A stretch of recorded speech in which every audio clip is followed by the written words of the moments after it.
दोस्तों याद होगा कि अभी 2 दिन पहले मैंने आपको एक सर्वे दिखाया था जिसमें दिखाया था कि महाराष्ट्र और बिहार में बीजेपी का बेड़ा गर्क होने जा रहा है। यानी पिछली बार 40 में से 39 सीटें जीती थी ना, लेकिन इस बार 20 का आंकड़ा भी पार नहीं कर पा रही है बीजेपी। ये हालत तब है जब अभी 2 चरण के चुनाव बचे हुए हैं। लेकिन इन सब के बीच आज मैं आपको दिखाने जा रहा हूं कि बिहार में बीजेपी के प्रत्याशियों को छोड़ दीजिए, खुद मोदी जी के साथ क्या हो रहा है। मोदी जी पटना की गलियों में रोड शो निकालने जा रहे थे, लेकिन इन सब के बीच हो गया खेल। लोगों ने जमकर उनका विरोध किया, नारेबाजी हुई है, गो बैक के नारे लगे हैं।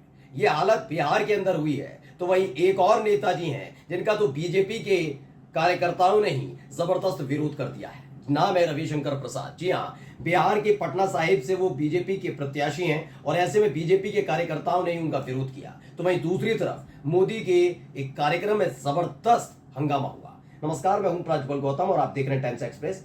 बिना वक्त गवाए मैं सबसे पहले आपको पटना में मोदी जी की रैली का वो तस्वीर दिखाने जा रहा हूं, जिसे देखने के बाद आप समझ जाएंगे कि बिहार के अंदर हालत ऐसे क्यों है। पहले वीडियो देखिए। आवाज आपको सुनाई दे रही होगी, मोदी जी का कार्यक्रम चल रहा था, उसी दौरान वहां पर भीड़ पहुंचती है जो मौजूद थी वहां पर, और उन्होंने गो बैक के नारे लगाए।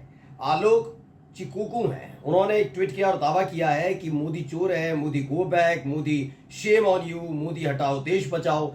इस तरह के नारे खुद मोदी जी के सामने बिहार में पटना की जनता ने लगाए हैं। क्या लिखा है, आज मोदी पटना आए थे, भीड़ के लिए बस में भर भर कर पटना की पाटलिपुत्र लोकसभा और पटना साहिब लोकसभा दोनों जगह पब्लिक लाई गई थी। इसमें युवक युवती भी थे जो सरकार द्वारा रोजगार नहीं देने से परेशान है। ये युवक युवती ही मोदी को ये आशीर्वचन दे रहे थे। युवतियां मोदी द्वारा रोजगार नहीं देने, ब्रजभूषण शरण सिंह एवं प्रज्वल रेवन्ना जैसे बलात्कारी को संरक्षण देने से गुस्सा में थी। आमजन को एक ये गुस्सा संकेत है कि पाटलिपुत्र और पटना साहिब तो बीजेपी हारी रही है। इसके अलावा पूरे बिहार से सफाया होने जा रहा है। मैं ये दावा नहीं कर रहा पूरे बिहार से सफाया होगा, ऐसी हालत नहीं है, लेकिन बिहार में आधी से भी कम सीटें बीजेपी की रहने वाली हैं। अभी तो 5 चरणों के चुनाव में निकल आया कि 20 सीटों पर एनडीए सिमट कर रह जाएगी, लेकिन दावा किया जा रहा है कि आंकड़ा और गिर सकता है जब 2 चरणों के और चुनाव होंगे और उसके आधार पर होगा। लेकिन इन सब के बीच आपने देख लिया कि बिहार में मोदी जी का कैसे स्वागत किया गया।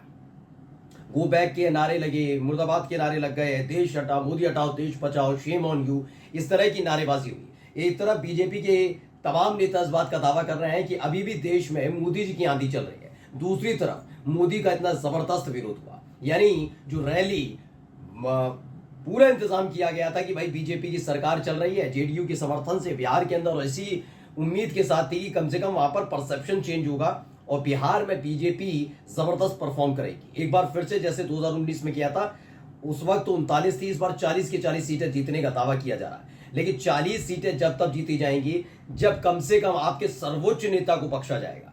यानी इससे पहले क्या हुआ था ना, मैं पहले भी बताऊं, 2019 में बीजेपी के प्रत्याशियों से, उनके सांसदों से नाराज थे, लेकिन मोदी ने इस तरीके से छवि गोदी एंकर और गोदी पत्रकारों के सहयोग से बना ली थी, या यूं कहा जाए इन तमाम पत्रकारों ने ऐसा माहौल क्रिएट किया था कि मोदी को लेकर उस तरह का गुस्सा, उस तरह की नाराजगी जनता के बीच 2019 में नहीं थी। लेकिन इस बार इन 5 सालों के भीतर सारे के सारे गोदी चैनल, गोदी मीडिया, गोदी एंकर और पत्रकार ये एक्सपोज हो गए। यानी आज भी वही काम किया जा रहा है, सवाल नहीं पूछे जा रहे मोदी से, लेकिन जो वो माहौल बनाते थे वो पूरी तरह से एक्सपोज हो गई है। जनता ये समझ गई है कि फलाना चैनल का फलाना एंकर फलाना तरीके से सिर्फ बीजेपी का प्रचार करता है। यानी अब जो वो माहौल बनाने की कोशिश करते हैं ना, वो माहौल नहीं क्रिएट कर पा रहे हैं। यही एक वजह है कि जो कल तक यानी 2019 में बीजेपी के प्रत्याशियों से नाराज थे, बीजेपी के सांसदों से नाराज थे, इस बार जनता ने मोर्चा किसी और के खिलाफ नहीं, सीधे सीधे बीजेपी के प्रत्याशियों के साथ साथ मोदी के खिलाफ खोल दिया है। और ये तब हो रहा है जब सरकारें गिराने का काम किया जा रहा है। याद करिएगा, आज से तकरीबन 1.5 महीने पहले मैंने आपसे कहा था इसका खामियाजा भुगतना पड़ेगा जो बिहार में किया है। यही महाराष्ट्र में हो रहा है, क्योंकि महाराष्ट्र में बनी बनाई सरकार को तोड़ देना, पार्टियां तोड़ना, पार्टी तोड़कर अपनी सरकार बना लेना, और इसी बात से महाराष्ट्र की जनता नाराज है। क्योंकि जनता क्या कह रही है, भाई जनता का कहना है कि हमने उनको चुना, उनको सरकार चलाने दीजिए, 5 साल पूरे हो जाएंगे, उसके बाद देख लिया जाएगा, अच्छी सरकार नहीं चली आपको चुन लेंगे। लेकिन इनमें छटपटाहट है, ये बनी बनाई सरकारों को गिराते हैं, इसलिए महाराष्ट्र में हालत ये है। बिहार में भी यही है, अच्छी खासी सरकार, चलती हुई सरकार जो लोगों को रोजगार दे रही थी, उसको सरकार को गिराकर रातों रात उसको खेल पलटना, उसको बताना हम कितने बड़े चाणक्य हैं, इन्हीं तमाम चीजों से नाराजगी। और अब ये बिहार के नेताओं से नहीं उनकी नाराजगी कि सम्राट चौधरी से हो या फिर बीजेपी के तमाम और नेता वहां पर है उनसे हो, ऐसा नहीं है। नाराजगी किनसे है, सीधे सीधे ये नाराजगी मोदी और शाह से है, इसलिए मोदी जी पहुंचे तो ये हुआ। अब दूसरी तस्वीर दिखाने जा रहा हूं कि पटना साहिब का जिक्र उसमें किया गया कि पाटलिपुत्र और पटना साहिब के लिए भीड़ इकट्ठी की गई थी। अब आपको दिखा रहा हूं दूसरी तस्वीर, पहले ये वीडियो देखिए।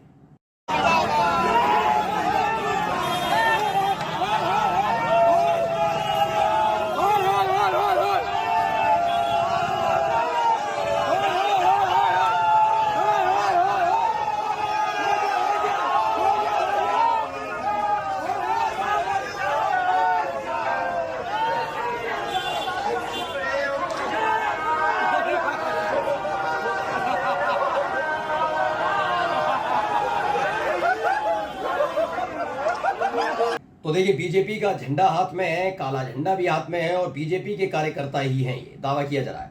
फर्स्ट बिहार झारखंड ने इस खबर को छापा है। क्या लिखा? बीजेपी कार्यकर्ताओं ने रविशंकर प्रसाद का किया भारी विरोध, काला झंडा दिखाकर लापता सांसद वापस जाओ के नारे लगाए गए हैं। और कौन है ये लोग? बीजेपी के। याद करिएगा, इससे पहले एक और मैंने वीडियो दिखाई थी आपको बहुत पहले, तकरीबन 2 महीने पहले, जिसमें गिरिराज सिंह का भी बीजेपी के कार्यकर्ताओं ने विरोध किया था। तब गिरिराज सिंह को काफिले को बीजेपी का झंडा लिए हुए और काला झंडा हाथ में था, इसी तरीके से उन्हें रोका गया था। उसके बाद समझा बुझाकर फिर लोग हटे थे, तब जाकर वहां से गुजर पाए थे गिरिराज सिंह। ऐसी एक तस्वीर आई थी जब पटना साहिब से रविशंकर प्रसाद को टिकट बीजेपी ने दी, तो बीजेपी के कार्यकर्ताओं ने न केवल मीटिंग की बल्कि इन्हें नाकारा सांसद, नाकारा नेता घोषित कर दिया था। खुद बीजेपी के कार्यकर्ता कर रहे थे। यानी पटना साहिब सीट पूरी तरह से हाथ से आ रही है, तो ये साबित पहले ही हो गया था, लेकिन फिर भी अड़िग रहकर इनकी टिकट बरकरार रखा। अब मैं कह रहा हूं ना आपसे, जब आपके अपने कार्यकर्ता आपके खिलाफ खड़े हो जाए तो समझ लीजिए जीती हुई बाजी भी आप हार जाएंगे। मानते हैं ना? जनता तो तब वोट देगी ना जब उनको भरोसा होगा कि हम तो भाई बाहर के हैं, ये तो बीजेपी के कार्यकर्ता हैं, ये खुद इनका विरोध कर रहे हैं, तो सोचिए मैं इनको वोट कैसे दूं। तो पटना साहिब में यही सब चल रहा है। पटना साहिब में सीधे सीधे विरोध किया गया। रविशंकर प्रसाद का पहले भी विरोध था, अब भी विरोध हुआ। वहीं दूसरी तरफ मोदी जी को लगा था कि भाई माहौल चेंज हो चुका है, मैं जाऊंगा तो देखो क्या होगा, वाहवाही होगी। लेकिन क्या हुआ? उल्टा पड़ गया था। खुद मोदी जी वहां पर जाते हैं, रैली करते हैं, सभा कर रहे होते हैं, उसी दौरान वहां पर लोग हंगामा करने लगते हैं और मोदी के खिलाफ नारेबाजी होने लगती है। यानी जिस सीट की मैं बात कर रहा हूं 40, यानी अभी थोड़ी देर पहले मैंने आपको बताया भी कि मैंने आपको पूरा सर्वे दिखाया था, और सर्वे पहले लगता है कि चलिए सर्वे के दौरान कुछ लोगों से पूछ लिया उसके आधार पर, लेकिन नहीं, जब तस्वीरें और खबर निकलकर सामने आती है, जनता जब विरोध कर रही होती है, तो उससे साबित होता है कि जो सर्वे हमने आपको दिखाया था, खासकर बिहार को लेकर सच साबित हो रहा है कि बिहार के अंदर बीजेपी की नैया डूबने वाली है। क्योंकि बीजेपी की नैया को हर बार पार लगाने का काम जो करते रहे मोदी जी, अब उनके खिलाफ विरोध हो रहा है। ये विरोध सिर्फ अब छुटभैया नेताओं के खिलाफ नहीं हो रहा है कि रविशंकर प्रसाद को पकड़ लिया, गिरिराज सिंह को पकड़ लिया, जैसे पंजाब में हो रहा, हरियाणा में हो रहा है, बीजेपी के कार्यकर्ता कूटे जा रहे हैं। तो वहां ये नहीं है सिर्फ कार्यकर्ताओं से नाराजगी है या प्रत्याशियों से नाराजगी है, नाराजगी मोदी से भी। हरियाणा में एक रैली हुई थी, उसकी वीडियो मैंने आपको दिखाई थी, खाली पड़ी हैं कुर्सियां। तो ये तमाम चीजें अलग अलग जगह से तस्वीरें निकलकर सामने आ रही हैं। और ऐसे में जो हाल ही में दिखाया कि 204 सीटें, जी हाँ, माना जा रहा है एनडीए की मात्र 204 सीटें इस बार आने जा रही हैं, जिसका बिहार भी ने भी अपना सबूत दे दिया, महाराष्ट्र दे ही चुका है, जो नासिक से निकली थी वीडियो एक बार, और हरियाणा से भी वीडियो सामने आई थी कि कैसे मोदी का जबरदस्त विरोध हुआ। नमस्कार।